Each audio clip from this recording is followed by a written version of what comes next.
December 9, 2019 meeting of the Williamsburg City Council will come to order. Ms. Felico, would you call the roll, please? Mr. Maslin? Here. Ms. Ramsey? Here. Mayor Freiling? Here. Vice Mayor Pons? Here. Mr. Zhang? Here. On items for City Council meeting of December 12, 2019, Mr. Trivett, anything you'd like to update us on? Just a couple of things. We have 2 appeals of ARB decision regarding windows over in the Burns Lane neighborhood.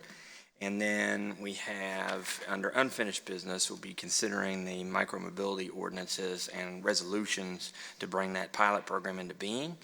We will have the end of the year financial report as well as the CAFR presentation to City Council and a couple of appointments to boards and commissions, including the school board. Okay, questions for Mr. Trivett? Public comment at this point, if anybody would like to address council on any items that are on our Thursday agenda or any topic at all, you're welcome to come forward. We ask that you state your name and address and keep your remarks to 5 minutes or less.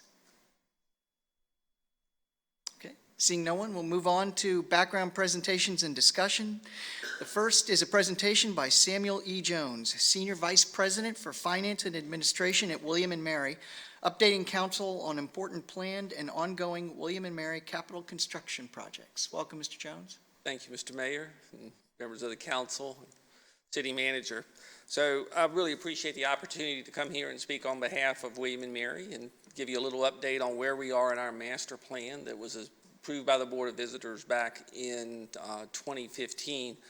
But before I do that, I do want to thank the council, the city manager, and really all of the staff here for the support that you have provided for the William & Mary Real Estate Foundation. That's not the university, but it's part of the university umbrella. And that has really helped us in terms of development things like the Health Evaluation Center, the Shankman Center especially, and as you look at the services that our students need as they come to William & Mary and want to succeed that are outside of the classroom, having those different facilities and your support for those facilities has been really important to us. So I just wanted to personally thank everyone for that. And like I said, that's a citywide activity that gets those things done. So as the mayor said, you know, what I'd like to talk to today just for a few minutes is just give you this campus update. And as I worked through it, like I said, the idea was to move back and look at our overall master plan and see what process we've made since this point. So, you know, if you go back and you look at the university's master plan, what you'll see is that, you know, it had some guiding principles that we established from the beginning. One of those is that we wanted to really develop the campus in zones as best we could. So where was there a logical academic zone? Certainly there's one around the Sunken Garden that's already been developed. But when you got to what we all call affectionately the new campus, the campus that was put in the 1960s and 70s, you know, how would we do development there in terms of zones? Also, we have over time been working to centralize all of our student affairs activities more in what I'll call the central part of campus around the Sadler Center, for those of you that are familiar with that. So we started with that point of how do we do that. But at the same time, we wanted to recognize that William & Mary is a pedestrian campus, and we want it to be that way. We struggle with parking, we struggle with traffic. We know we have our neighbor with Colonial Williamsburg right down the street, which has significant events, and we have the activities of the city itself. So we wanted to maintain that pedestrian base to it. Associated with that is where we can, while still meeting the academic needs of our students and faculty, both in terms of instruction as well as research. We wanted to make sure that we keep green spaces where we can. It's very easily on a college campus to fill in every space. We try not to do that as best we can while still, again, meeting those programmatic needs. And at the end of the day, what we're talking about is how do you have a human scale on this campus? You know, we are not a large university when you look at public universities. You know, we're relatively moderate in size, and we want the students to feel that when they come here, the faculty and visitors as well, when they come to that campus, that it is walkable. So just to give you a sense here, you know, I mentioned earlier that we were looking at, you know, what would be, we'll call this an academic zone here. I'm not sure exactly what the members of council were able to see, but for the folks in the audience, so this is Jamestown Road here, swim library over here to give you some perspective. I would caution anyone, don't worry about the size of the blocks or the location, the shape of them, because they are notational. Obviously, as we design buildings, we work from there. But if you remember this space, and certainly the most visible thing right now is the work that we're doing here for both the music facility that is right here. As I mentioned, maintaining green spaces best we can there next to that in what is Barksdale Field. And then the expansion and renovation that's occurring of Phi Beta. So as you drive down Jamestown Road, you see that occurring. What is already in place here is, this is the Integrated Wellness Center that's already been constructed. Everyone will remember, if you know campus well, that is where Millington Hall was. It was demolished. There's a nice vacant greens field there, and I'll show you in a minute that we're starting to work on the planning for that to replace that building with ISC4. I always tell people I look forward to when it's just the Integrated Science Center. It doesn't have 1, 2, 3, and 4. And then over here, this is again, don't worry about the footprint of it, the plans to expand the Muscarella Museum. So one of the things we were doing, particularly in this area here, was we wanted this to be, a major entrance to campus. And we realized that as we went through and we created the new music building with several performance venues in it that we don't have today, we still had the theater within PBK here and the expanded museum, that we wanted to be that really the visitor experience, the student experience, the citizen experience when they came into that was really the same no matter which one of those you were attending. And so as we're working through those development, we're working hard to make sure that ultimately that has a feel of welcoming for whether you're there to see, a concert in the music building, whether you're seeing a play in theater and speech, or whether you're there to see a major art exhibit that's going on at that point in time. So again, I'll show you some pictures here, but I put this up first because there is significant development going on, again, in what we'll call the academic zone. The other thing I would point out here is, and I'll show you some pictures here in a second, is the West Utilities plant, because as you expand the square footage that's here, we've got to be able to support that from more than just our central plant. So that building is moving on as well. And again, ultimately it will provide utilities to this infrastructure to these areas here, but also up into as you move toward Kaplan Arena in that way. So if I go to the center of campus now, and again, this draws from the master plan of 2015. As I said earlier, the intent we have here is to centralize a lot of student activities. This is the existing Sadler Center. We've had that in place along the way, and so we've already had a lot of student activities here. But as you see from 2015, what's happened since then? We have completed the stadium. I hope you all come to our football games and the activities that go on there. The first thing we did coming out of the master plan was to construct the Integrative Wellness Center. The mental health of our students, the physical health of our students is really important to us, obviously, as well as their academic performance.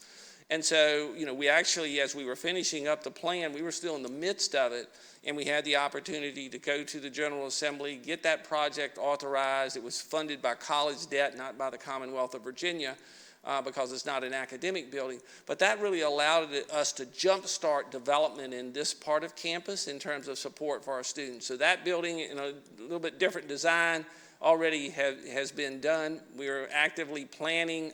The shape is much different here in addition to the Sadler Center, which ultimately will allow the student functions that are in the campus center on Jamestown Road to move over, be centralized in the campus. So if you think about a student coming in that needs student services, they're able to come in this area. They can go to the health center within the Integrative Wellness Center.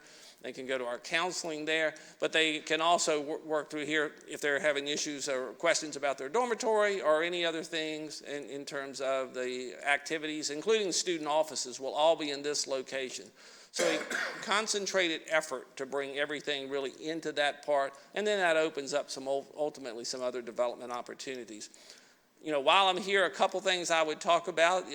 If you drive down Richmond Road, can almost miss the fact that the Alumni House is being added on to. It's sort of out of sight, but if you look up, you will see what is, this obviously major addition to the Alumni House. That was the existing house, the first part right here. In the 90s, we went back and added to that, and now we're doing this major expansion here. Again, adding a facility that will seat about 400 for a dinner, will seat about 800 people for a lecture, and giving us a facility on campus that we didn't have. More importantly, though, it was intentionally creating that home for our alumni to come back to for all the major events that we do here on campus. So very excited about that. No one was more nervous than me as we were picking out the brick for the addition, because you're looking at a building that was built in the 1930s. It's weathered, we'll just say it that way, along the way. And so we think we did a good job of matching the brick, but it was an interesting challenge. I think at one point we had done 5 different samples of walls to look at as we tried to get all of that done. And then finally, the project that's underway here, when you'll see later, it's actually showed as being in planning, but it's actually under construction, and that's was the hospitality house, now One Tribe Place. We found some structural issues within that facility, so we've been dealing with that all this year in terms of repairs, and we'll continue to do that until we get to the summer. In terms of that facility, again, we're not going to put students in a facility we have any concerns about from the safety perspective, so that work is underway even as we are here. So again, just to summarize for those 2 zones, because those are the 2 zones that have had major work since we started and approved the master plan of the university, West Utilities Plant, the Alumni Project, Fine Arts 1 and 2, the Tribe Square Hockey Facility, didn't show you in those zones, but I'll show you here in a moment. And then also the Reveille Garden, which is between Ewell and Jefferson, and really filling out some of the original planning and gardens that were designed back in the 1920s and 1930s. So just a few visuals for you here. West Plant Utilities. This is at the corner of Ucrop Way and some other street. But what you can see here is this, and Adair Gym is right over here. So you've come from the parking deck, you've come down, and this is the bridge that goes over up by DuPont. And, this was intentional in terms of opening this up. This is an area that's not the historic campus. It's not the ancient campus. So it gave us some flexibility there to create some spaces that look a little bit different, a little bit more modern, a little bit more open for our students to see. Here it is now under construction, and again, you can see all the glass. This picture doesn't do it justice in terms of that way. So that's that same corner. Here it is coming down from DuPont, heading toward Ucrop Way, and again, you can see what we're doing there. The idea is to create a lot of light there. That helps with student safety all the way, but it also just makes it a more interesting building than you would think of normally when you think of utility buildings. And then inside, just full of things that I don't completely understand in terms of chillers and electric panels and all the things that go along with that. I did tell our facilities folks, you better keep it nice and clean and painted because everybody can see it in terms of that. Alumni Center, again, we mentioned that earlier. This is the drawing for that, and again, this here being the original Bright House, and then behind it, which you can't see, is really the extension from the 90s. So everything from this wing here is new. This would be the site of the major dining and presentation area, offices throughout here as well. And here it is under construction a little bit earlier in this fall. And then here we are pretty much close to where we are today. I think they're a little bit more farther along now. And then just a couple of things that I would point out here. We've tried to be very true to the architecture of that in working with the state's Art and Architectural Review Board. They wanted to be sure that as we put in what was a major, obviously, addition to this, that we did not diminish the value of the original house that was here. So one thing you can see is the setback here. That was intentional. We pulled it back to sort of make it feel a little bit smaller and not so visibly seen. As I mentioned, when you come up Richmond Road, a little bit harder to see. But then you can see at the same time, we picked up all the elements. We picked up the curved windows, here to make it very true to the original construction. So the idea is always with this type of thing, you'd like people to look at it and think it was always there, and it was not really a major addition. So very pleased with the work that's being done on that. The construction firms are doing a great job with this, and again, we think it works very well on the site. And this is inside, again, what you would expect. Until they get it closed in, all the work's outside. Once they get it closed in, everything will move inside to finish that up, by the summer. Fine arts, and again, this is the artist rendering of the music building as if you were walking up from Jamestown Road. Intentionally here trying to keep some of the architecture and the lines that were already there for PBK as we built in, addition to that. So again, this is the music building next door, trying to create a lot of light there. What I learned about these type of buildings is that they're all just really big boxes. The bigger the performance venue, the bigger the box has to be, and then you have to work the architecture around that. And then this is what you were just looking at right over here. And then this would be the new front of PBK. We've demolished, obviously, as you drive by, you can see that. We've demolished the front of that. We then will rebuild that out even farther to create new ticketing areas, new venues for folks to come in and for receptions and that type of thing before you ever get into the building itself. And again, where it is today, sitting quiet, we have been working with two contractors. So along the way, we switched contractors here. I will tell you, because of the pricing market that's out there, we're working very hard to get this project within budget. We're having discussions with the state about that because this was a fully state-funded project, both the renovation, expansion of PBK, as well as the new music facility. So we're working with them and hope to see something maybe in the governor's budget here in a few days when we come out. We'll see. And again, just step back a little bit farther from that as well to see that. So I've had lots of comments about what that looks like. I won't tell you any of those. We're not. Ultimately, it will be wonderful, though. Tribe field hockey facility, again, a little bit off from those two zones I was talking about, but just to give you a sense of, this is at the end of the fields over by the Bush tennis courts and all of that type of thing. And again, that privately funded, as was the football stadium, as was the alumni house. I wouldn't want to go without that. So our donors have been wonderfully supportive of new facilities here on campus and campus needs as we identify them. Again, we look to the state of Virginia to fund the academic buildings, both new and construction and renovation. We're responsible for dormitories and food service and all of those type of things, the wellness center. And then when you get to the athletic facilities, we really look to our donors to help support that. Just another view of this. This is just about complete. This will be complete in January.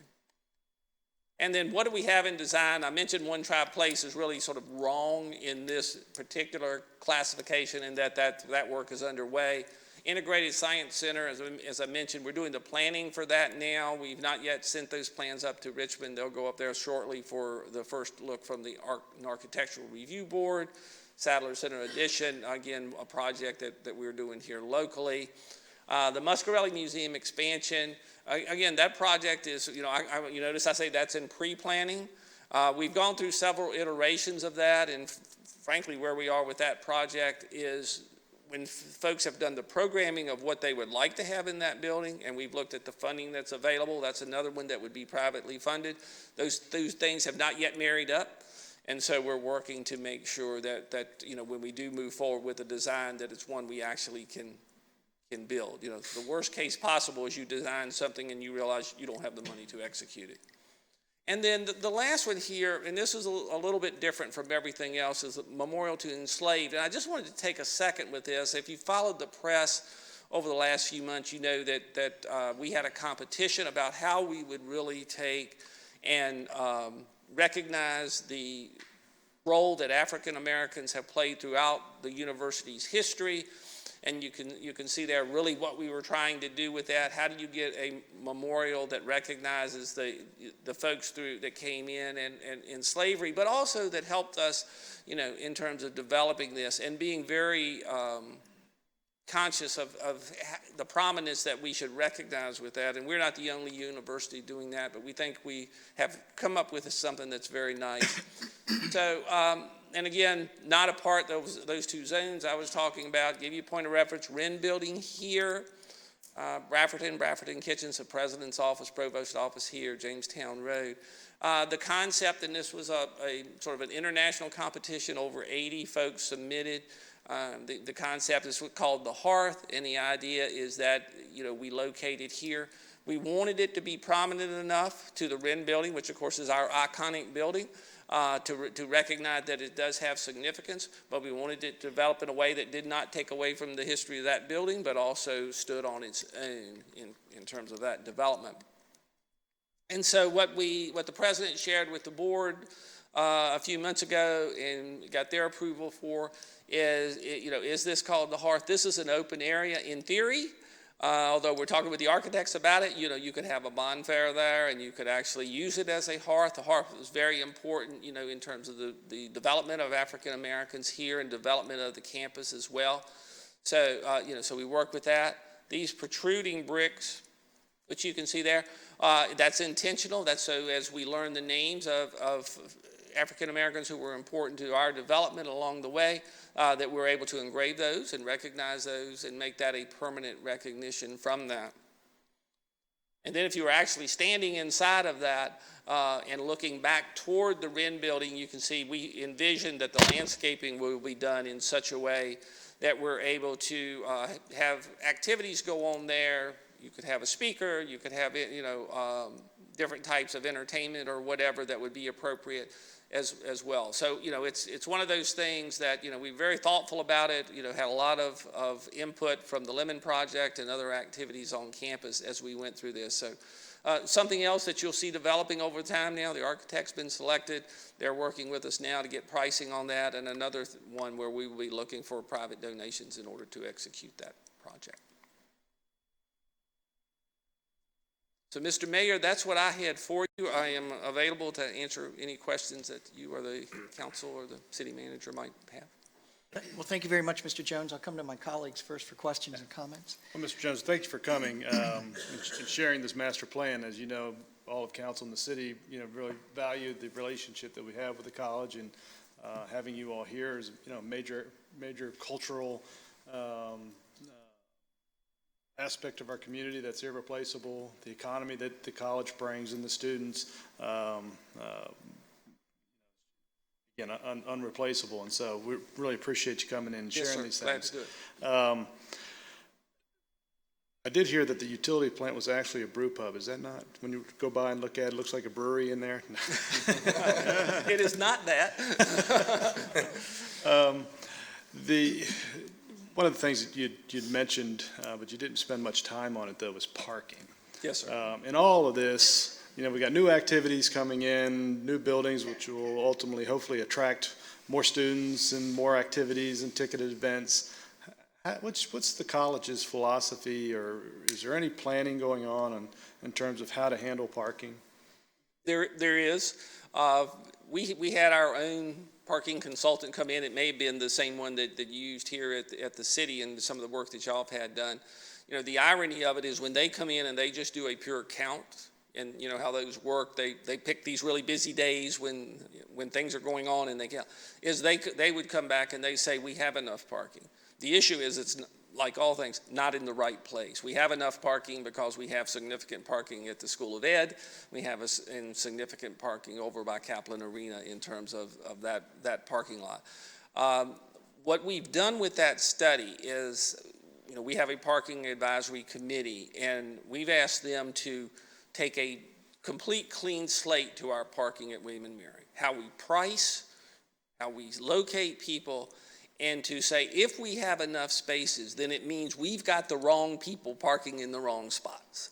And so there's supposed to be a report that comes from that group to the administration in February that will give us guidance on, like I said, everything from how we price it to where we locate it, and to really force people to not just incremental add to what we do, because if we've got the spaces, then we need to be doing something different. The concern I would have, even if that works out, and I think it will, is what do we do with the special events? We have football games with the new Fine Arts Quarter. We'll have multiple venues there that we can do that we have not had before. So we know that's going to, expanding museum, we know that's going to pull more people into it. I suspect at that point, we're going to have to add some spaces in some fashion. We've asked ourselves, should we do more satellite parking in some fashion? We've had conversations, with the city manager about what are your parking needs, and of course, we have our neighbor down at Colonial Williamsburg, which has parking needs and sometimes has spaces. And so, I think ultimately our solution is going to be a cooperative work between the three, and maybe some of the larger businesses and churches and other that are here to get to a solution, because we don't all need all the same spaces all the time.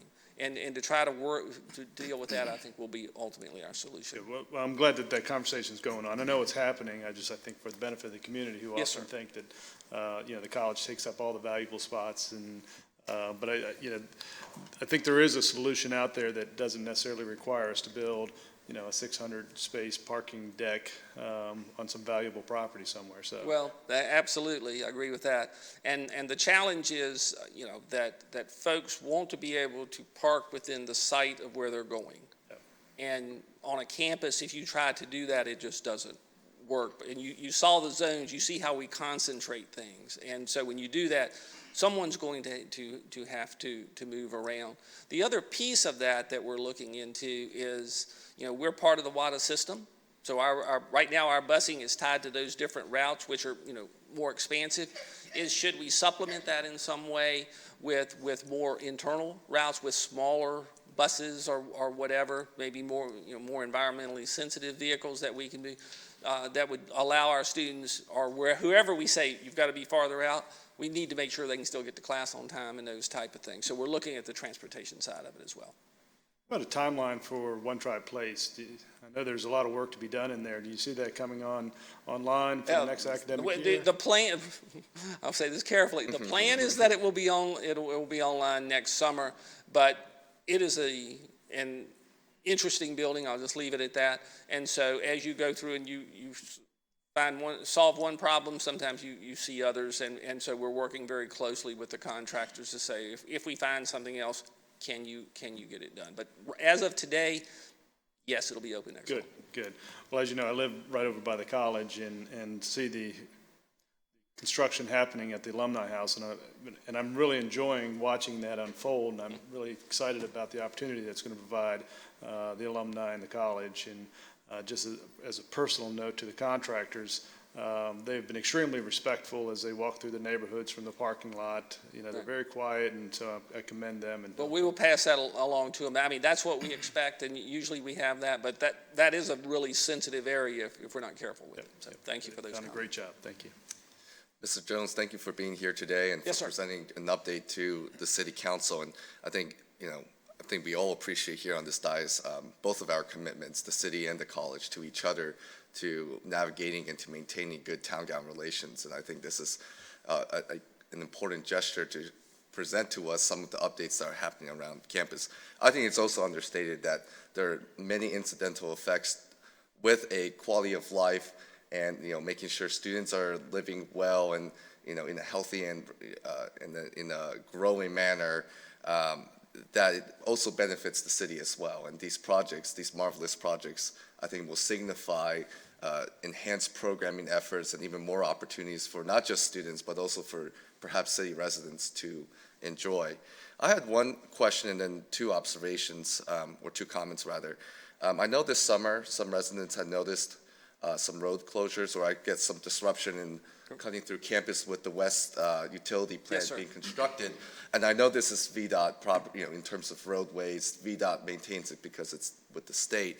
But could you shed some insight into any future road enclosures that we may be able to anticipate with perhaps some of the constructions of some of these projects you presented today?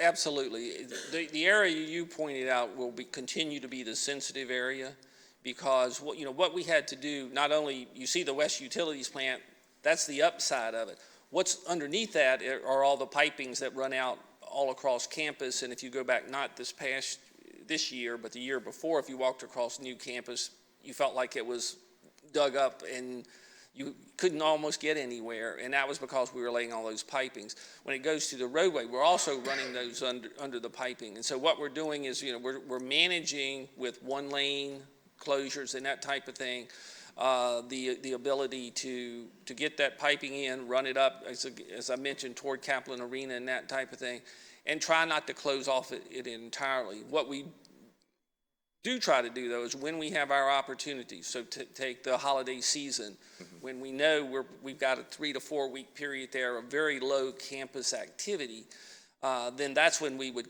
close the bridge completely or close part of the road to get work done that has to be done in the roadway. That's the issue.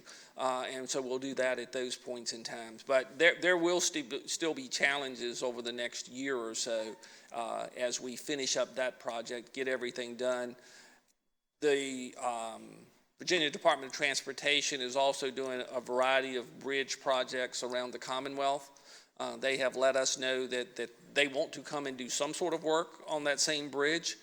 And so, we don't have an exact schedule for that, but we know they're going through their planning process as well. So that also could be disruptive. So again, what we look to do it over a holiday break or do it in the summer, again, where our level of activity is a little bit lower. We try to be sensitive to all the activities that particularly happen in Kaplan Arena. So, for example, we run a lot of high school graduations there. We're working on that. We think we schedule them a little bit too tightly in terms of you can't get people out from one before the next people come in because folks want to come in early. And so we try to, again, when we look at the road closures and that type of thing, we want to be sensitive to trying to keep the roads open for those, because what we found out this past graduation season was all the parents of those high school graduates were doing what we all do, putting in their GPS, and the GPS doesn't say, hey, the road's closed. They just, and they just send them there, even though, you send home a piece of paper that tells folks, this is how you should come to mitigate and that type of thing. So we'll have to all work on that together. Well, thank you for sharing your observations on that. And I wanted to also note I appreciate your answer on the parking that Mr. Vice Mayor had posed. Hopefully that's something that the city and the college can continue working on. I know they definitely will. We value your partnerships. Absolutely. This is more of a comment and not necessarily directed towards you. I think this update for what you have put and for whatever it's worth has been excellent today.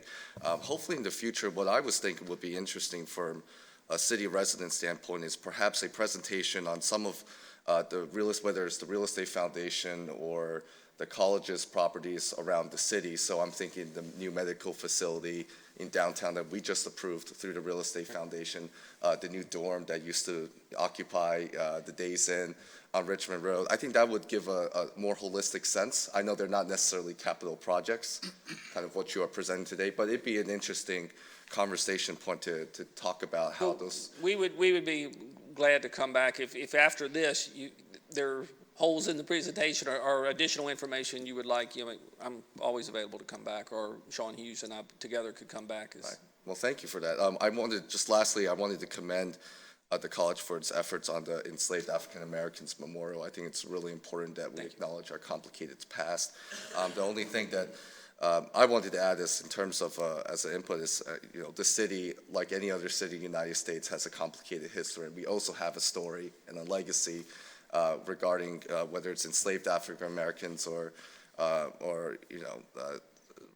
racial discrimination that's subjected upon people of color in the city. And I have always been advocated since my election some effort of doing a greater city project, given our severe limited resources from the city, that could be channeled to other worthy projects. This probably will have to be a public-private project, but I commend that you have presented this today, and hopefully, based on my comments for today, hopefully we can take that somewhere, citywide and beyond the college walls in the near future or in the distant future. Yeah, and I wouldn't want any but one to think that this is just about William and Mary. Right. In that, there are descendants in this city and in this region of folks who were enslaved early in our history. And so we would hope, as a matter of fact, we'll be reaching out to folks to, have their participation, and, people will see this as something that really sort of, I'll call it, breaks down the college walls. As we look to the siting of what I showed you there, one of the options is to actually, there is a wall there, is to actually cut through it. And when it was presented, I'm not sure the architects, when they presented it and the concept, folks thought about what that meant, to say we're actually cutting through that wall. We're opening up the campus in that way with this facility. So, your point of looking at this as more than just a William and Mary memorial and recognition, but more of a city and region, is right on point with the way we look at things. Well, thank you so much, Mr. Jones. Sure. Hello, Mr. Jones. Yes, ma'am. Nice to see you, and thank you for the presentation. And to that last point, there is a committee that's being developed, and I'm on that committee with Brian Smalls, who's the president of the NAACP. So we have our first meeting tomorrow to talk about this and some other projects. Great. So we'll be doing that. And I just had a couple questions, somewhat out of curiosity, because a lot of this is like a jigsaw puzzle. As you move, create a new building, then you move someone in there, and then what happens to the old space? And so just sort of curious, as the new music building goes up, if there are any plans for Ewell to still be music, or if it will change its programming. And then once they move out of the campus center, sort of who's plugging in there, and if there were ideas on that yet or not. Okay, well, I'll do the first one. If I can't remember the second one, you can come back and remember what it was. But in terms of Ewell, first off, the idea is the music department will completely move out of Ewell. We will keep the Ewell recital hall that is there, because it's a really good size for smaller venues and smaller activities, so our plan is to keep that there. The front of Ewell Hall is actually the Dean of Arts and Sciences office, so it's the back side that's music. And what we will have is a request to the state for funding to turn that back into another academic department, probably modern languages, but that could change. We have a new provost who might have some ideas. But certainly to keep that as a facility that's academic because of where it sits in campus. Some of you may know that it was the original home of PBK and all, and so of course PBK, the chapter, had actually moved into what is being the renovated space, and so they are also looking for prominent space on campus, and we have talked with them about being able to locate their office there within that facility as well. But primarily, to your basic question, it will be an academic facility with departments still to be determined. As relative to the campus center, as you said, it is a domino here. We're in the planning stages for the Sadler Center addition. That is probably 2 years out from being finalized and the construction being done on that project. We already have the bonds sold, so we can execute it as soon as the plans are done. And then once that's done, we will move things out there. I can tell you more what I know will stay there. We're going to keep a food service facility in that area because we have nothing else on that side of campus, and we do have a number of residence halls around that. Beyond that, we have not reached any conclusion about how much of that facility remains. It's in various conditions. And so we're looking at, how much of that can be retained and renovated versus, a more wholesale sort of demolition and build something new there. It's too great of a site not to have something, built there. I purposely did not show it in the zones because we've not done any work there at this point. So next time I come back, we can talk a little bit about that. There were some interesting pieces associated with that zone of what might go there in replacement of that building, what would we do with parking back behind it and that type of thing. So a lot of internal work needs to be done in that particular area.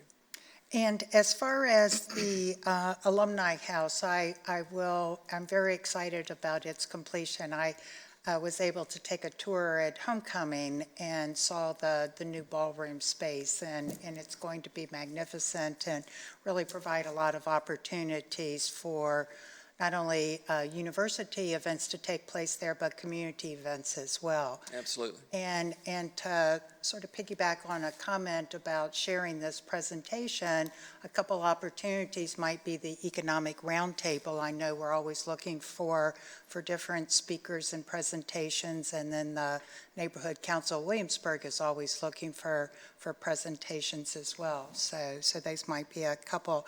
And you mentioned briefly the Health Evaluation Center. Do Yes. you have a timeline on when any type of work will begin on that, and Well, when you expect to, open the doors, turn the lights on? First off, it's a wonderful facility. I mean, it was built as nicely as anything probably that's been built around here in a long time, and we're fortunate to have that. So in terms of what I'll call core renovations, there's very little that needs to be done. A few little roof leaks and some of those things, or HVAC leaks and that type of thing that we're doing. We have put out for bid an RFP for the expanded health services. And we toured a number of health service providers through that facility and said it would be available for them if they needed it in order to provide those health services. We're reviewing those now, as you'd expect, very complicated in terms of what would happen within our current health center and counseling center versus what we need for these expanded services. So it will be spring probably before we reach a conclusion on that particular RFP, and that'll provide a lot of guidance as to, whether we need significant renovations in there for someone to move in, or whether they've determined they don't need the space to provide the services, and we agree, and then what might else go in there as well. It was through the work that you folks done, it could be a health services or it could be offices as well. So the zoning allows for either one of those. So. And one last question, the music building, is its construction and start date construction tied to PBK? Or are they only because of the funding.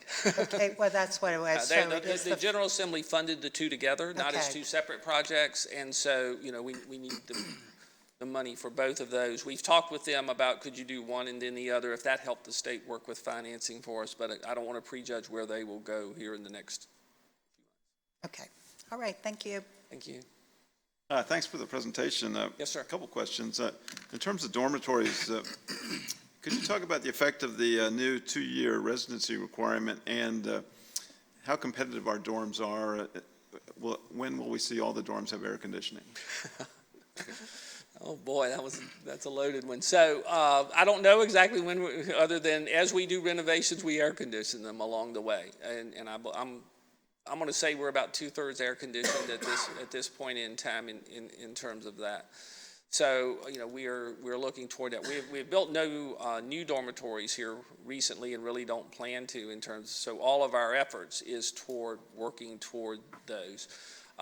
In terms of overall capacity and the sophomore requirement, we had some capacity there, particularly when we are fully engaged with One Tribe Place being back online, Richmond Hall having been added to it, and if we haven't taken anything offline, then we had capacity for those students who wanted to live on campus. And the way the lottery worked, it was always the sophomore students who were on the back side of that. So, and then Ginger Ambler, who's our Vice President for Student Affairs, she shared with the board and the rest of us the research that shows students living on campus that second year are more successful than students who don't. Now, admittedly, William & Mary's got a wonderful graduation rate, and our students tend to be pretty successful anyway.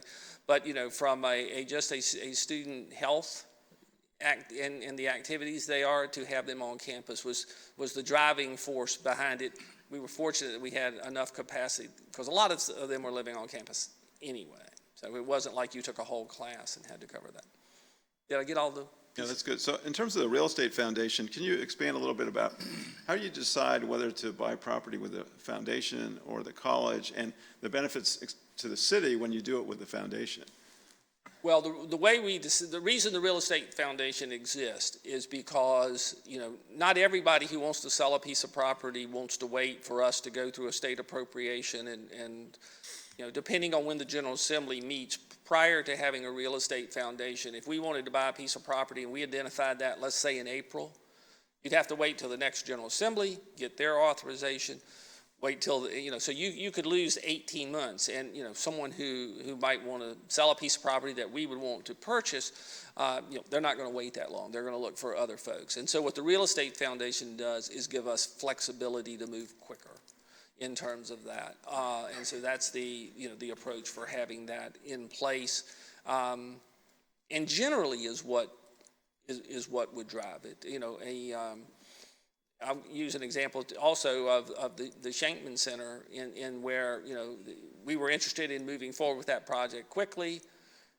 We had a private donor who was willing to support that and allow it to move quickly. So having the Real Estate Foundation serve as developer for that project, not just the purchaser of land. Also, we don't do that as frequently as we do maybe just direct purchases. And then what about from a real estate tax standpoint? Typically, we would prefer not to pay. I had to say typically with the foundation you are paying. Right? We follow whatever the law says about whether it's taxable or not. So that is not the driving force between us making those decisions. It's usually programmatic need and timing that requires us to do that, not taxes. Yeah. Well, in terms of transportation, I know that the link between the campus, the main campus, and Plumery Park and the Martin Family Stadium, it's tough to get students there, especially if they don't have vehicles. And I'm glad to hear that you're looking at maybe supplementing WADA, since my understanding is WADA, because of the federal funding, you don't have a lot of flexibility on that schedule. And then we're going to be talking on Thursday about e-scooters, and that could be, right, a link between those two campuses. Yes. What are your thoughts? I think the same as yours. I had the city manager and I have had many discussions about e-scooters and making sure that whatever policy, first on that piece of it, whatever policies we put in place are consistent with what the city is putting in place, assuming the council would approve that. Our take on it was we did not want multiple, one vendor showing up and say, well, this is for the city. Oh, well, now here's another vendor, and this is for the campus, and we have scooters everywhere with not a lot of coordination with it. So on that part of it, and to your point about transportation, it's one of the things that as we were talking with the city manager about the hours, we wanted it to be sufficient for our students who we know stay late. They stay, if they go to an event out that would be at, a soccer, that, it would be later in the evening when they might be coming back. Same thing as if they're at swim library and they're going back to an off-campus location. So we looked at it from that perspective.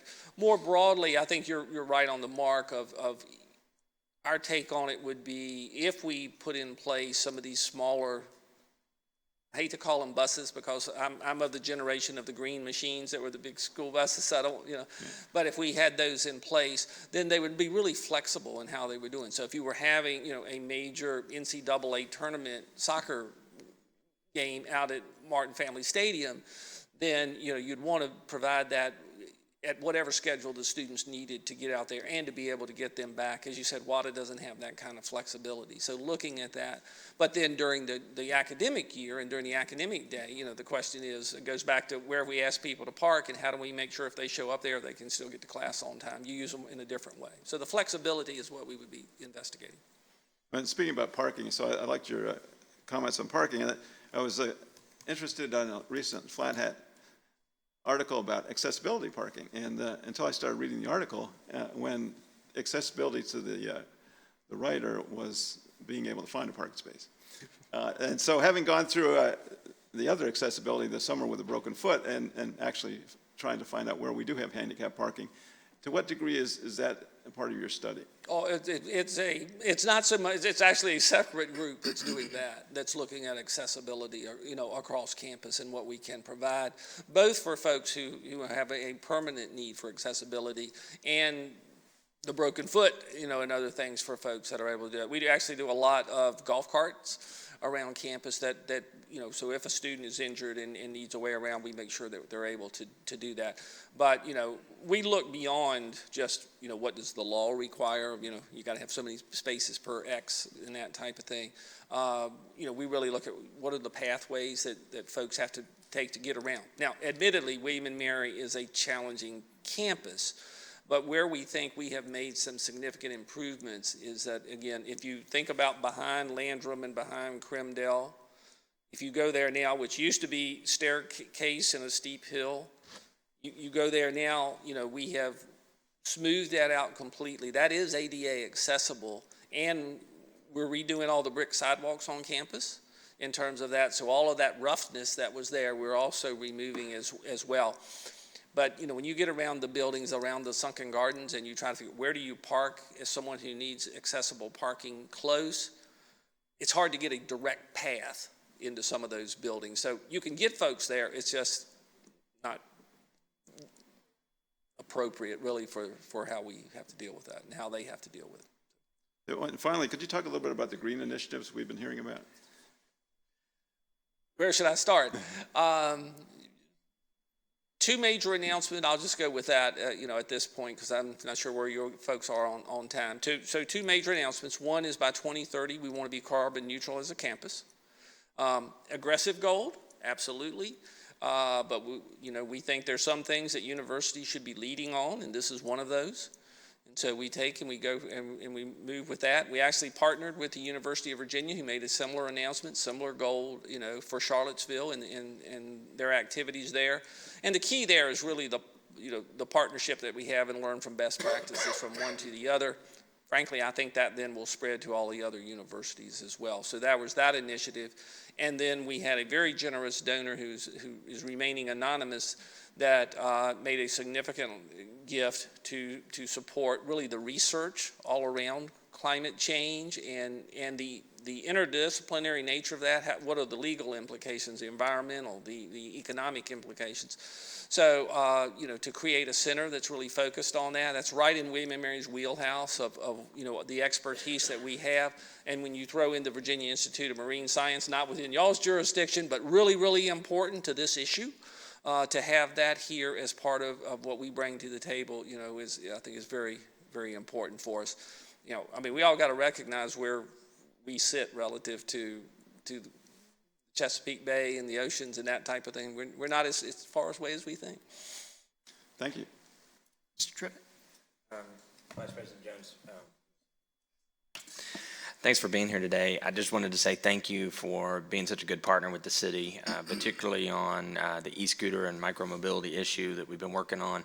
I think the outcome of that is going to be as good as possible given our coordination, so thank you. I did want to ask one question, though, because you just mentioned you were smoothing out the brick sidewalks around William and Mary, and that's something that we'd be very interested in knowing how you're doing. Okay.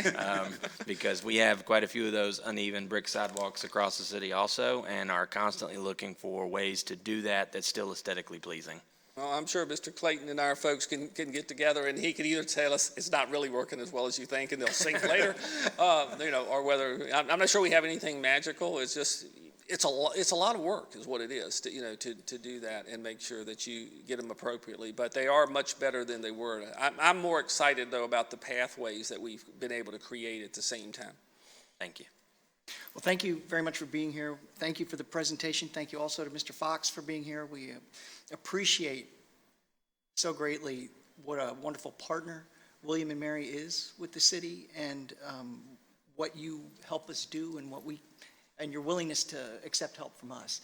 Absolutely. And the president's not here, but she would echo just what you said, the partnership that we have with the city on a variety of issues. I believe the city manager and his wife and the president and her husband, were doing some sort of adventure race here around campus not long ago. So you never know how that partnership will come together. But there are just, common issues for us all and common opportunities for us all. And, to take advantage of that is what we should all strive for. I'm glad you mentioned adventure race because I didn't see any of them at the Be and Goody 5K over at the rec center. I'm not sure what happened there. And you've shown us a number of wonderful additions to the campus-built environment, but these are also additions that are going to pay dividends for the entire community. The opportunities it will open up for our residents to participate and interact with the campus community can be significant. And one of those coming up Wednesday with the dedication of the new Entrepreneurship Center and the launch pad at Tribe Square. Another wonderful partnership between not just the city, but also James City County, York County, and William and Mary. So I just want to say thank you for all of that. I have just a couple of questions. With the redevelopment of some of the, or many of the buildings now on Old Campus, did you get much in the way of concern or anxiety over the removal of the brutalism style of architecture? The changing of Phi Beta Kappa into a new glass facade? Actually, no. There's enough there that's true to that past, which is a more recent past than the old campus and that type of thing.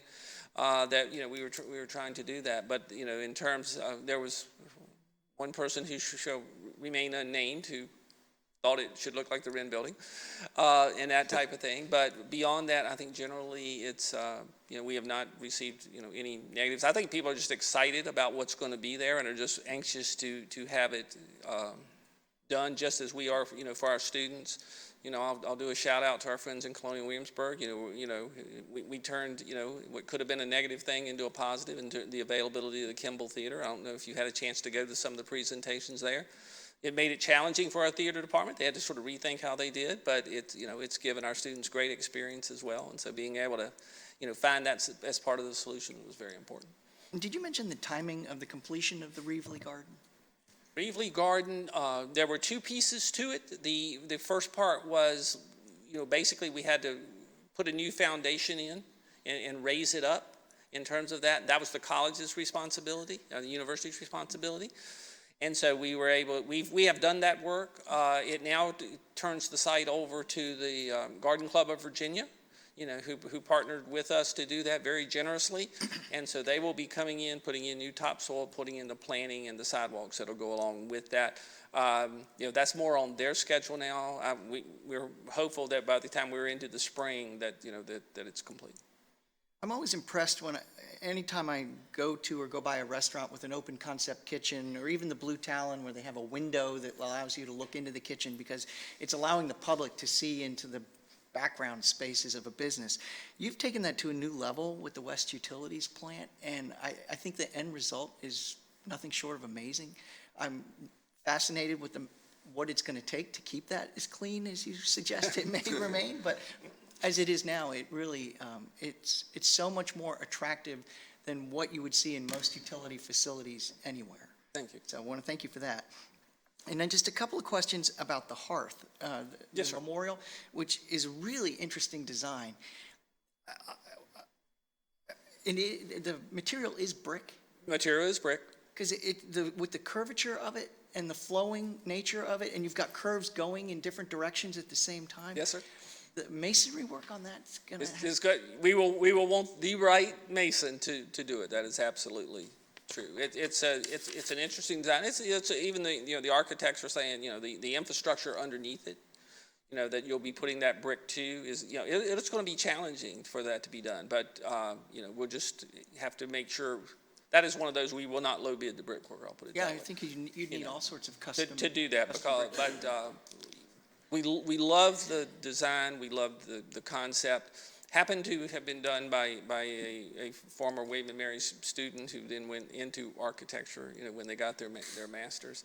It's not why it was selected. It was selected because we thought the story that it tells is just really, really important. And I applaud your willingness to locate it where you have. The other question is it looks from the image that I can see here, and I don't know how much of this is conceptual versus it's pretty much set to be like this. It's pretty close. It looks like there are about 78 protruding bricks that can be inscribed or engraved. Yeah, well, and again, realizing it's still in the final design of it. The question is, do you leave it where you could go up more if you wanted to? But you've got to be sensitive to the height of that so that it doesn't get out of proportion in that type of thing.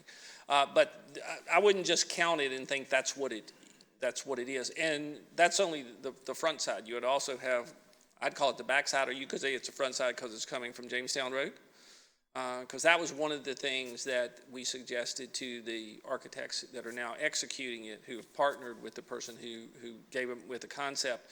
We said you actually have you have to have both sides, because if you're coming out of an admissions office and you walk over, I don't want them to see the back side. I want them to see the front side as well. And now it may have something different than the protruding bricks. It may have some other kind of signage or messaging and that type of thing still to be determined. We don't want it to be limiting, because as we continue to research our history and we continue to identify African Americans from that period, we want to be able to recognize them. So And that's what my we question want was. that Would flexibility. that be enough space? But if you've got it on the other side. Right. Well, once again, thank you very much for today and for everything that you and everybody at William & Mary does for Williamsburg. Thank you very much. I appreciate it. Thank you. Thank you. This takes us to our second background presentation and discussion is a presentation by staff of the midterm progress toward completion of the 1920 goals, initiatives, and outcomes using the new public dashboards. Mr. Trivett. Thank you, Mayor. So what we'd like to do today is sort of unveil at the same time, present the midterm report. We're going to be unveiling the new public dashboard, which now includes a whole host of information, including National Citizen Survey data, key performance indicators, and probably most importantly in terms of change is the progress report on the GIOs. So the purpose of this is that when we began our process back earlier this year of the new GIOs, we heard from council and some members of the public that they have trouble following along and staying interested in the progress because we don't report on it frequently enough. The history being that we simply reported here at the midterm report and then a completion report at the end of the project timeline. So the purpose of this is to provide a portal by which the public who are interested can follow along with each project as it matures over the 2-year period. And it's important to state that as we put this forward today, and Mark is going to walk us through that, it's still a work in progress because we're still adding functionality, we're still building out the software on the back end. So as we move through the next few months, even the next year, new features will be added to this location so that you can drill further down into the data and see what's happening even on a more granular level than what we're showing you today. I point that out because it's important to note as we go through the presentation today, we're going to start with sort of showing you what the software can do and what you can now find. And we're going to do that for every single goal. And as we go through each of the goals, we will pause and do the midterm report on 2 particular projects or initiatives within that goal that we feel are very important. So at that point, feel free to ask us any questions. But I want to point out that as we go through that process, you'll see that what we've done is under each one of those initiatives, the department heads have worked tirelessly, and thank you for that, to break down those initiatives into subtasks of completion so that the public can more easily follow along with what has to be done to reach that overall task completion. But it's important to note that those dates and tasks that are assigned could change at any moment. We will be updating this information every month just before the city council meetings so that you can go online and see the new data every month. That's not to say that every project will update every month because as you can see, many projects are not scheduled for completion until closer to the end of the 2-year term. And you might find that a project that used to have 9 or 10 subtasks now only has 3. And that's because these projects are sort of fluid. When we start this process at the first of the 2-year period, we set out these goals and benchmarks for completion without really knowing what the outcome might be. And so as we begin to look into, do the research, have the meetings, we might conclude that a project no longer is relevant. Other projects may take priority and that project slow down. There's a whole host of things that can happen. So it's important that we not be concerned when we see that dates have changed or tasks have been moved around. And with that, I'll turn it over to Mr. Barham. Thank you, Mayor Frawley, members of City Council. As you're all very well aware, we started off this GIO process. One of the initiatives that we were embarking on was to evaluate our existing performance management system, how we reported, identify weaknesses, and how we could shore that up. Part of that, as Drew mentioned, was doing a lot of work around reporting out of the individual GIO data, but also, and probably a little bit more importantly of that, is bringing in that citizen survey data that we do every couple of years that I believe personally is valuable, very valuable to kind of really close the loop on the individual goal and what we've done to accomplish that. So we went out and looked at various vendors, settled with a company named My Sidewalk out of the Kansas City area. Wonderful company to work with, and I don't just say that because they are in fact watching this right now. They were really good, really, it helped us out a lot, and kind of, we came to them with issues and thoughts and ideas, and they really sat down and took the time to work with us on it and kind of give us the finished product that we have today. If I can move my mouse, there it goes. So first thing I want to do, I didn't want to just jump right in. I wanted to show you how to access the dashboard so that everybody's aware of that. This is the main city website. I'm about halfway down. You'll notice the big buttons across the middle. We click the one that says Public Dashboard, and that takes us into the dashboard. You'll notice that first thing, when you come into it, you land on a summary page. This is a summary of all of the 8 major goal areas that exist in the current iteration of our goals, initiatives, and outcomes. We give you a little bit of information about the goals, specifically, what are we trying to accomplish within this goal? You'll see that theme carried throughout the software itself as we move through that. And probably just as important is this idea of where are we at. So without getting into to the weeds or a very granular level on the individual goal, where does the city say we're at on that particular goal? So you can notice on the left-hand side here, these boxes here that tell us, that are associated with each individual goal and tell you where we're at. Are we on target? Are we in progress? Are we off target? The green, we carried that through from the old system into the new system, where we have the concept of a stoplight, the green being good, the yellow being kind of caution, and the red being not necessarily bad, but something that just draws your attention to it. So again, just a really good visual indicator of where we're at within each individual goal. When you see green, the context there, 75% or more of those key performance indicators are meeting their goals. You can scroll down and see a couple that are yellow. In progress, 25 to 75% of key performance indicators are meeting their goals. And then if it was red, it would be less than 25%. And a lot of these too, and I think you'll see it particularly once we get into the update process for the individual GIOs, a lot of the in progress or needs attention, off target, whatever the case may be, that is going to be due to scheduling of the individual project. There's a lot of work that's happening to accomplish these GIOs.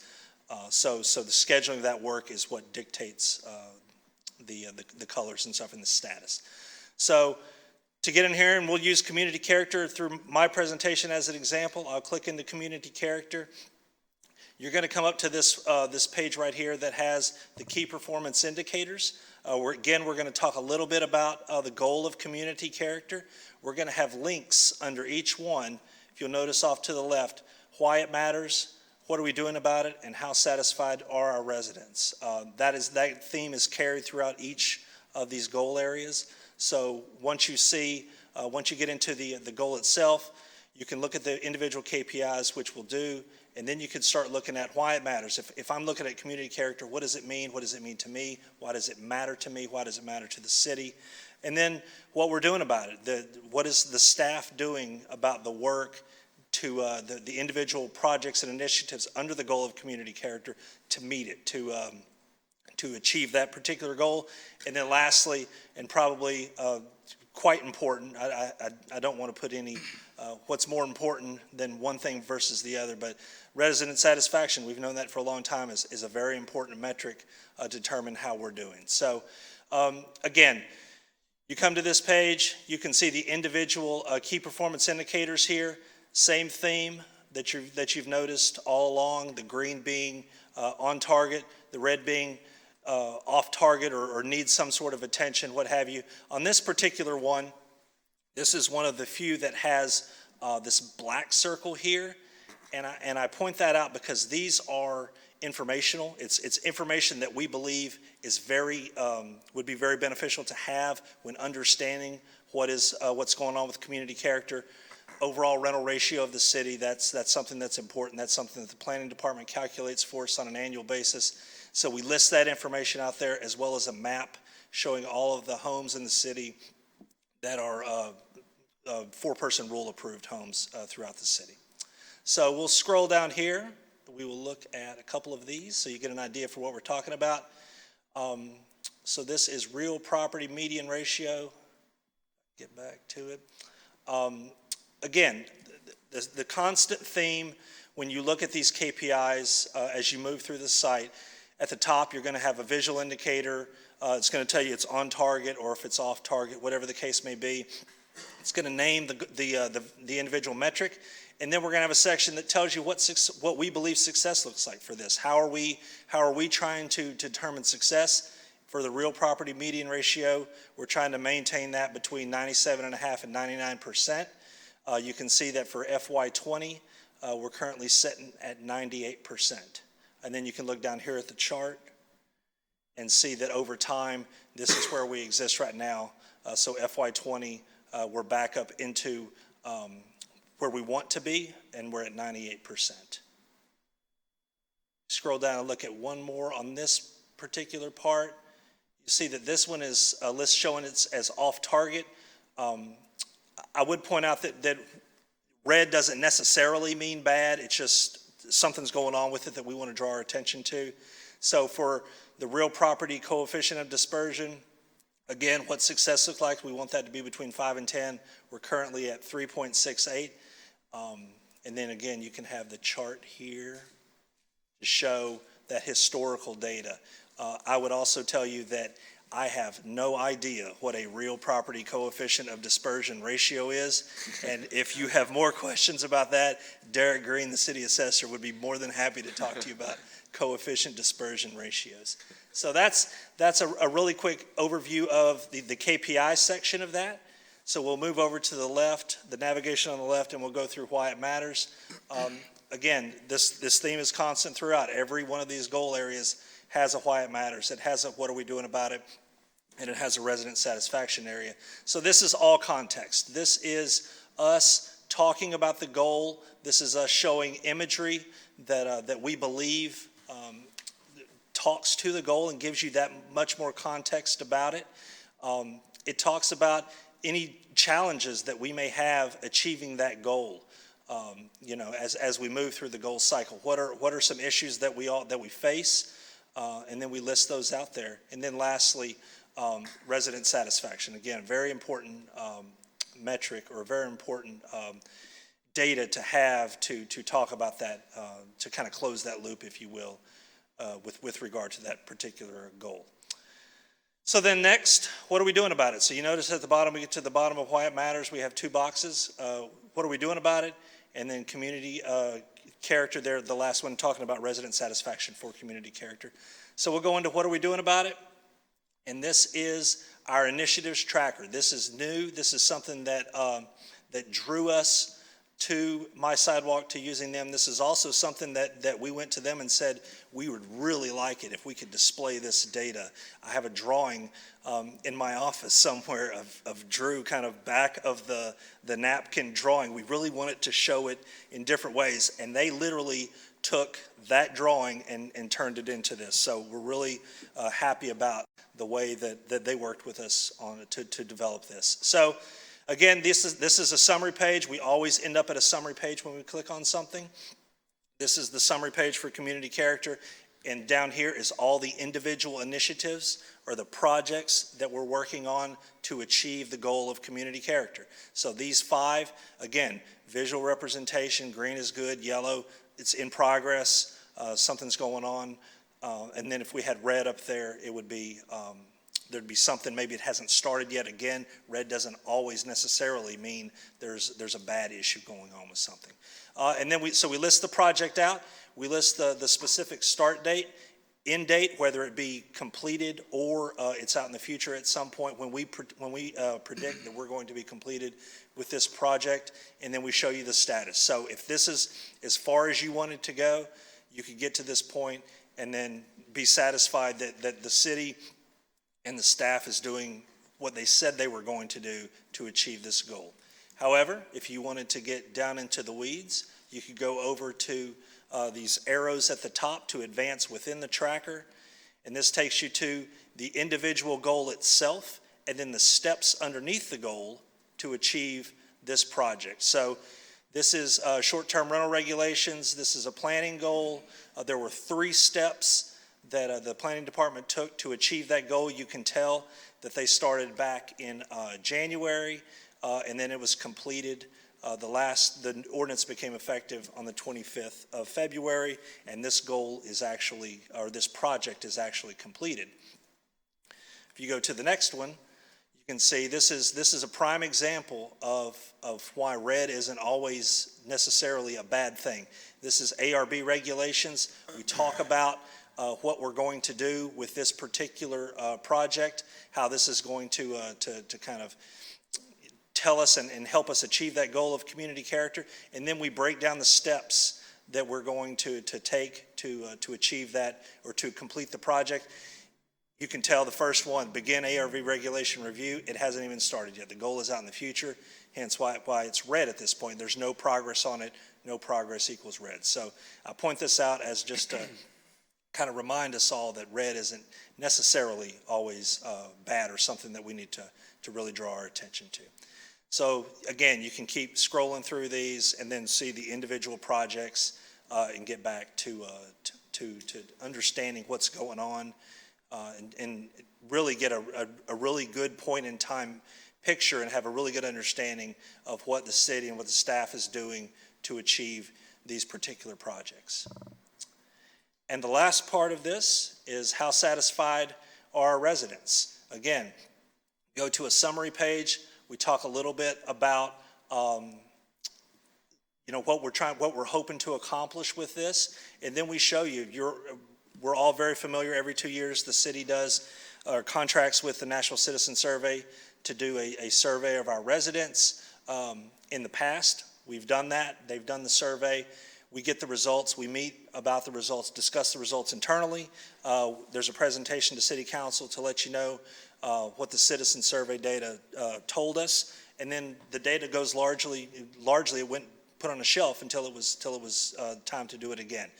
Now we're showing this again as a summary. All of these individual questions from the survey are directly related to the goal of community character. So it's not just, we're not putting citizen engagement or public safety questions into the community character resident satisfaction survey. These are ones that are specific to it. You can see the individual scores percentage-wise from this past year's survey. All of these items relative to that part of the citizen satisfaction survey. And then if you wanted to go down, you can go down and look at the data itself. So this is Williamsburg as a place to live. 89% of the survey respondents rated us good, excellent, or good. There it is, and you can see at the bottom, you can hover over that and further break that down to 51% said it's excellent, and then scroll over 38% good, 11 fair for Williamsburg as a place to live.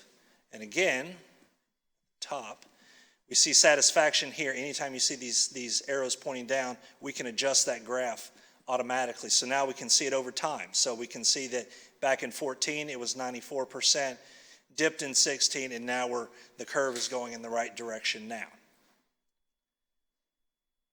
As far as the resident satisfaction, you can also see satisfaction by various types of demographics. So this is satisfaction as a place to live by income. We've got various income brackets along the bottom, and you can see that the folks who responded to the survey that fell into these individual income brackets, how they responded. However, you can also click that, and you can go look at age, So we can break that data down even further, slice it up by age, we can slice it by race, we can slice it by ethnicity, employment status, tenure, how long have you lived in Williamsburg? You know, this is just taking that same survey data and then slicing it up different ways. Again, just a really very useful tool for that data that we already have, but now we can import it into My Sidewalk, and then they can slice it up for us like this and make it really super easy to use, and hopefully kind of close that loop, if you will, from the council setting the GIOs and what work the staff did on it, and then how satisfied are the residents with that. So that is the new dashboards. We are going to talk a lot more about this as we go through the midterm report here in just a few seconds.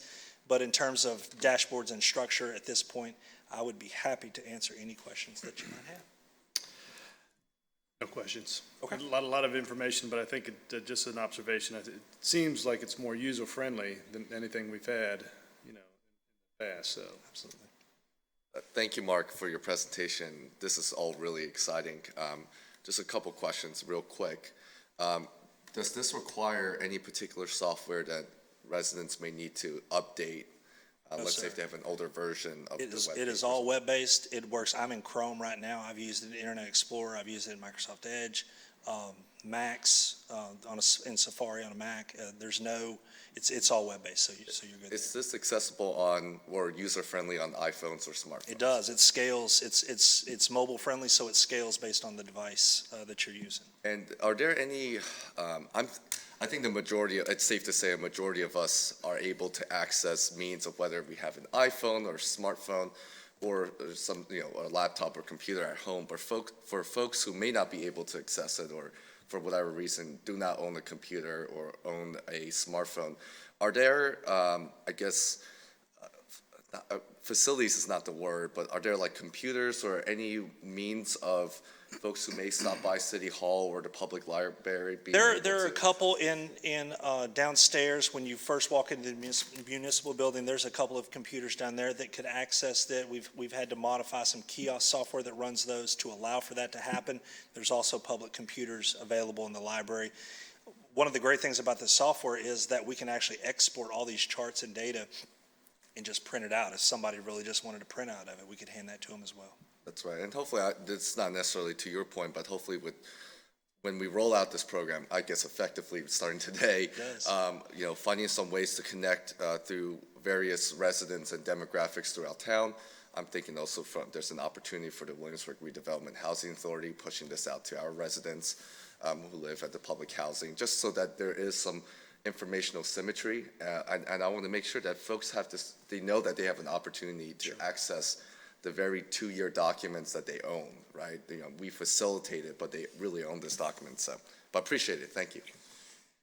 I have no questions. Like Vice Mayor Pons, a lot of information, a lot of good information, and thank you for all of your diligence and working to put it out there for us. Yeah, Mark, thanks for improving the process here. A question as it relates to the citizen survey.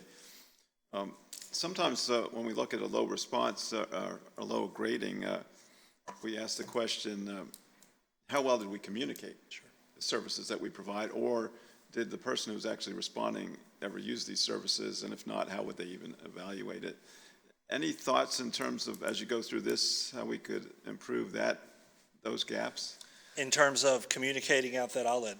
Yeah, I think that's more of a question for how we conduct the survey itself and collecting that data on the front end.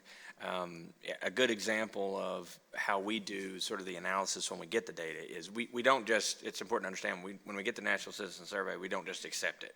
We sit down, we talk about it somewhat ad nauseum at the department head level and look at why is it lower than we would want it to be. A good example of that would be the snow removal, which for whatever reason performs low. I can tell you, having lived in cities that do snow removal differently than Williamsburg, we do it pretty darn well here. And so I think that sort of drives at your question of communication, because we think really it's just about people not being aware of how it could be done. And so we need to be better about educating our process. So I think that's a good question and something we'll be looking at as we start the National Citizen Survey for the next 2-year period. Thank you. I think we have a lot more ground to cover, so please move on. All right. So as we kick off our midterm report, we're going to go through each one of the goals here and pull up the data on particular projects. The first one we're going to start with is obviously goal number 1, community character, and we're going to talk to you first about neighborhood balance, and I think Ms. Murphy is going to present that for us. Mayor Frowling and members of council, this is a work group, as you know, which is tasked with developing a best practice manual based on comparative research and recommendations being provided to City Council for consideration. This work group consists of a number of members. We have over 20. It's members of City Council, Planning Commission, Architectural Review Board, the Board of Zoning Appeals, neighborhood representatives, landlords, students, college staff, and city staff to address neighborhood stability issues, including affordability, owner-occupant status, and student occupancy. We formed the work group over the summer, and Susan Gaston, the Williamsburg Association of Realtors, agreed to be the facilitator for our meetings. We held our first meeting in September.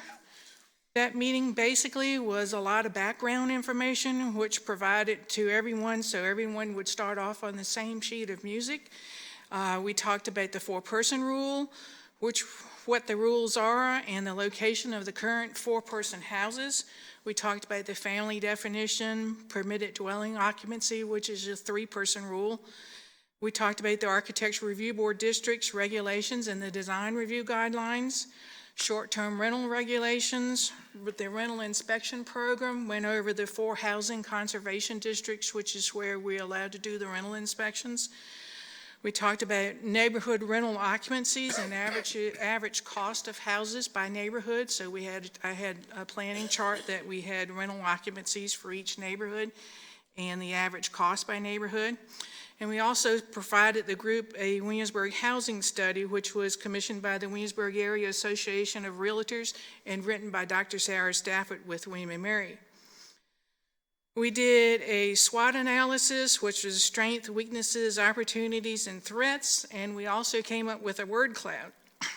And no meeting would be complete without Andrew assigning homework. So the homework for the group for that meeting was Boston's 2030 Housing and Changing City by Mayor Martin Walsh, which talks about student housing in Boston.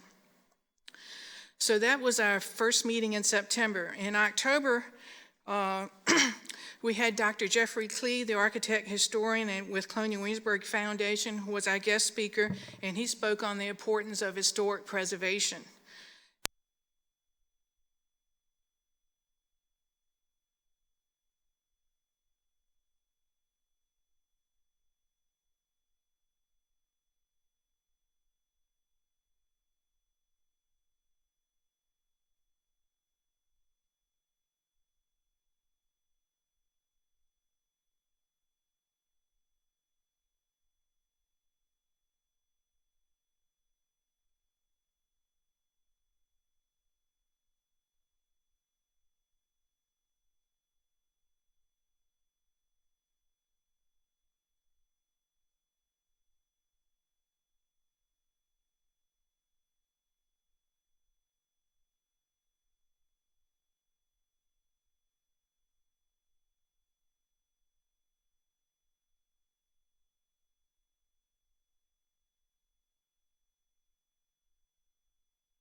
Williamsburg to try to bring that information back and say, okay, this is something that is being done in this community. It's possible that we can do it here in Williamsburg.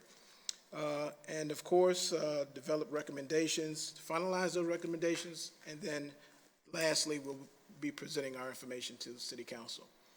So that's pretty much what we have set up for you with regards to the workforce and affordable housing work group. Thank you, Tyron. The next one is Cedar Grove Cemetery expansion, and I'm going to talk about this one. This is one that, shouldn't be any surprise. I think this has been on the GIO list for some time.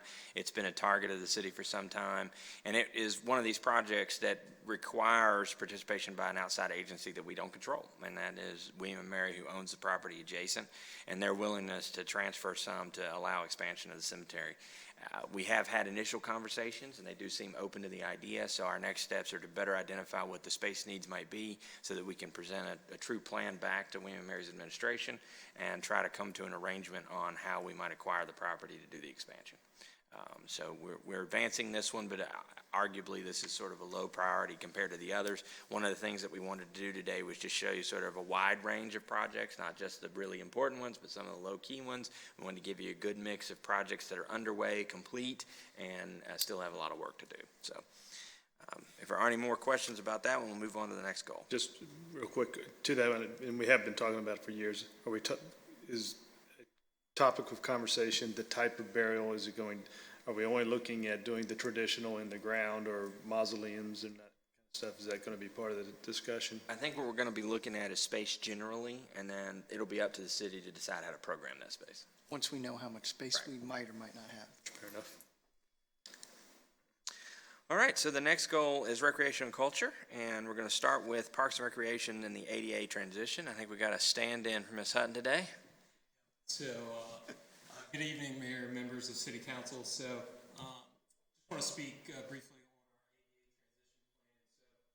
on our ADA transition plan. So, throughout the GIO process and throughout our master planning process, which took place last year as well, the ADA transition plan was a big point of emphasis and a big priority for the department.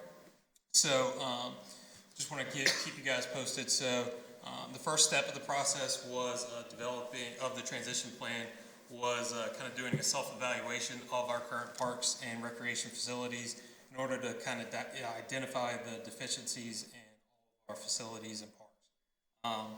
As you would expect, kind of our older parks tend to have more violation than our newer or recently renovated parks.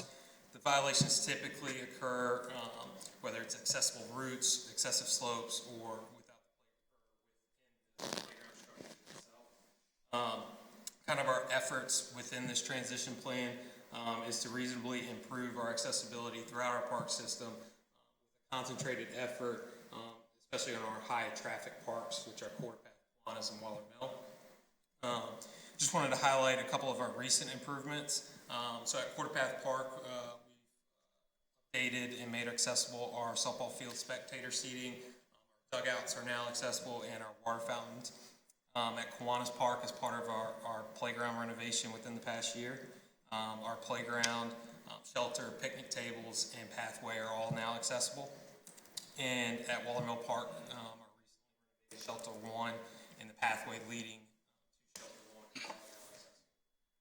Upcoming improvements later on this fiscal year, we will improve the accessibility at Shelter 2 and Shelter 4 at Waller Mill Park. That is expected to be completed spring of 2020. And in addition, we will be improving the accessibility at the Kiwanis Park tennis courts, and that expected completion is also spring. We'll also be submitting in the future CIP projects, different accessibility projects for Quarter Path, Kiwanis, and Waller Mill in the next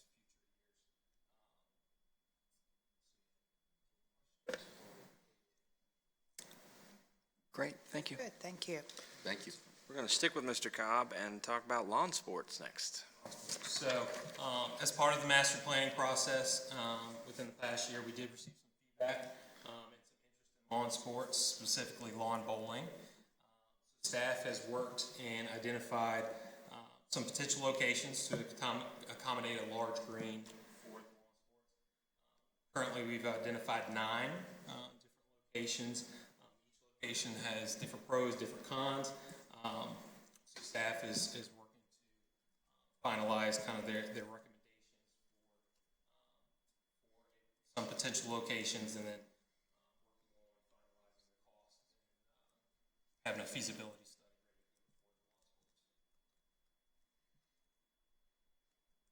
Thank you, Tyler. All right, so we'll move on from that and talk about environmental sustainability, and I think Dan is going to talk to us about the recycling program. Great. As you know, we use VIPSA to bid the next 5-year contract for recycling services for Williamsburg, James City County, York, and Poquoson. And we had a new contract signed and a new contractor, and the award started, the new contractor started in July of 2019. The second part of that initiative up there was the transition with the new contractor. Overall, I think the transition has gone fairly well. Initially, they had the cart exchange. We had a new company come in, new carts. So at one point, the new guys were delivering the new carts, the old carts being picked up by the old contractor. So that got a little bit messy, but the city staff jumped in a few situations and helped out on the delivery of the carts. I think what really helped the city was the fact that we did not institute a fee, which if we had, maybe we would have less people volunteer to recycle. And so we were simply just exchanging carts, where some of the other jurisdictions have gone through a much more elaborate system. The other thing for the citizens, the residents, is it really wasn't a big change other than getting a new cart and the fact that the day changed from Wednesday to your day that your garbage is picked up, which actually has turned out to be very well. We've had mostly positive comments in that regard. So in terms of the recycling program, we're 6 months into it and things are going pretty well. The next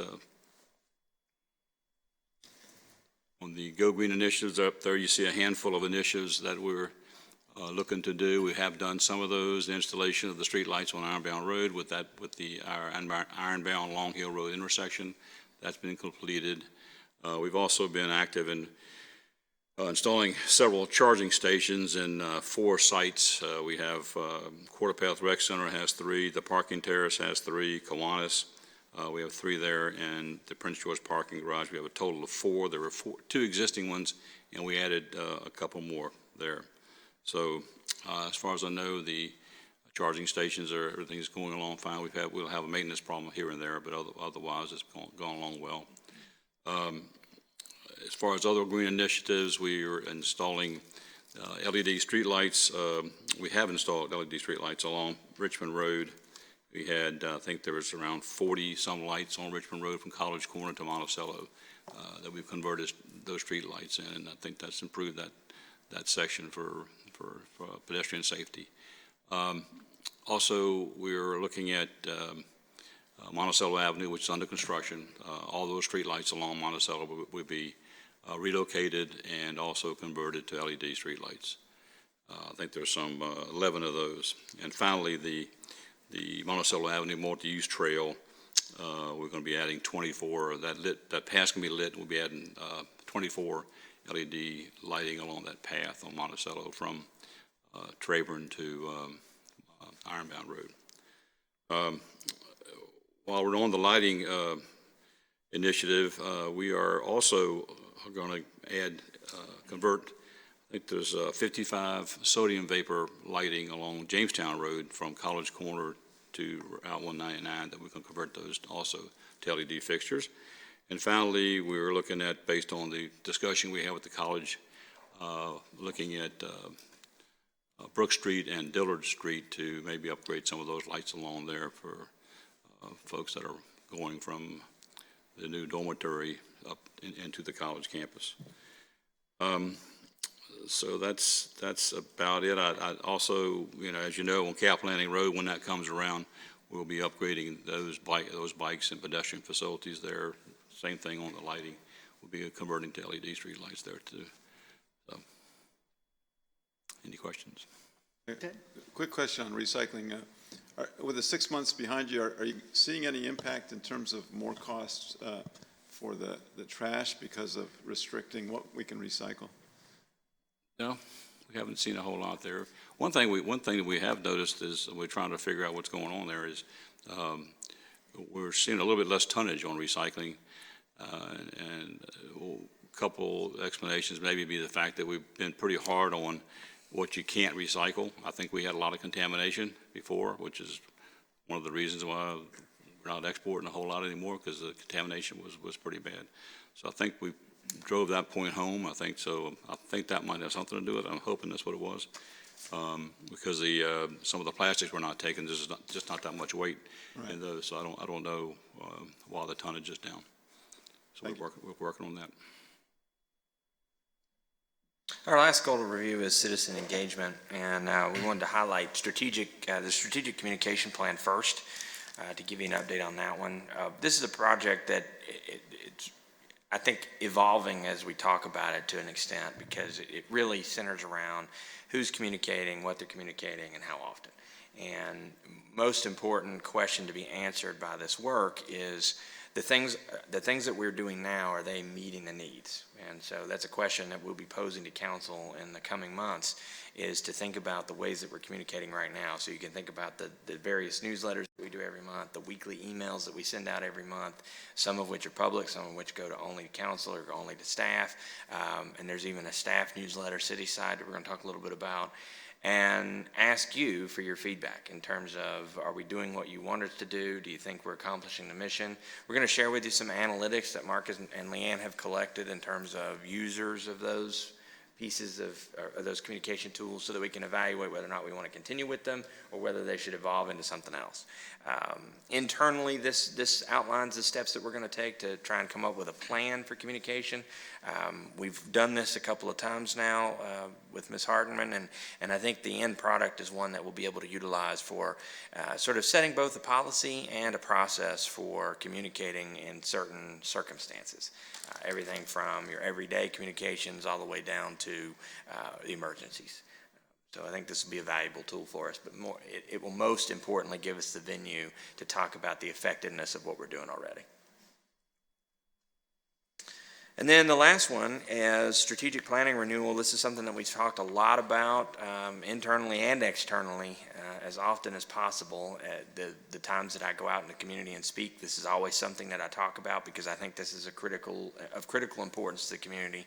In my opinion, it could be the most important of the GIOs that we have, because it represents sort of a restructuring of this entire process. And we talked earlier about relevancy. This is another example of that.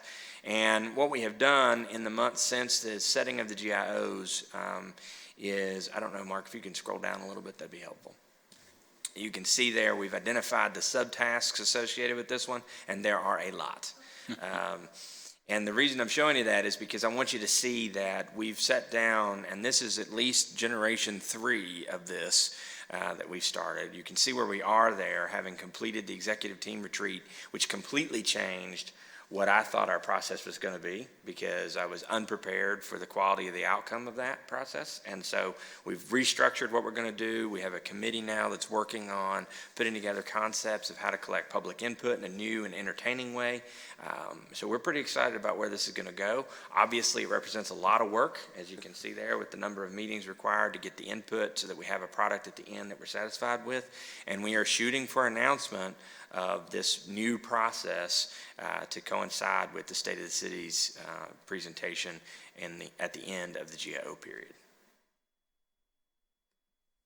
So that's the midterm report on GIOs. We're happy to answer any questions, circle back, talk about any of the initiatives that we didn't talk about. We tried to pick the ones that were most representative to demonstrate the capability available now to the public through this portal, so that you can follow along the process. And just keep in mind, as you use it in the coming months, it's a work in progress. We're going to be continuing to add functionality. One of the things that you'll probably see soon is, as you see here, the steps, you would click on one of those steps and it would take you to another page that would give you even more detail on that particular step. And so we're trying to make it as rich and robust as you want it to be. I think Mark said it very well. If you're only interested in sort of that surface layer, how are they doing, you can get to that quickly. If you want to go deep dive and look at analytics and compare that to the work that we're doing, you've got that functionality too. So we're pretty excited about where this is taking us.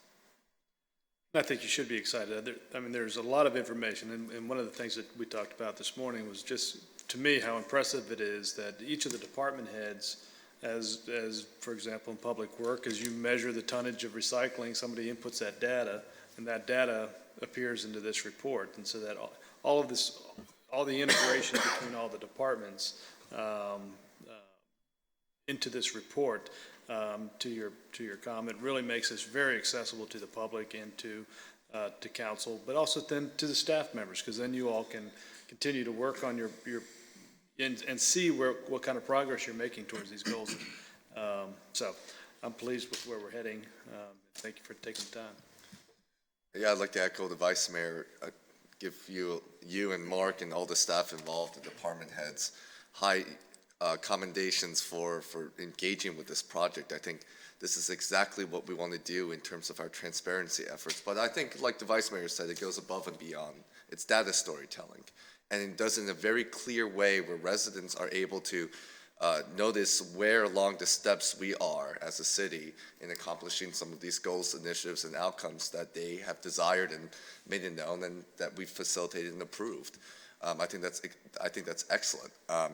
I do, in terms of one feedback, I would love to find some way for a citizen that may be scrolling through the materials there, if there's an idea that pops up, maybe a button somewhere where they can just click on it and say, here's my feedback, I think this is great.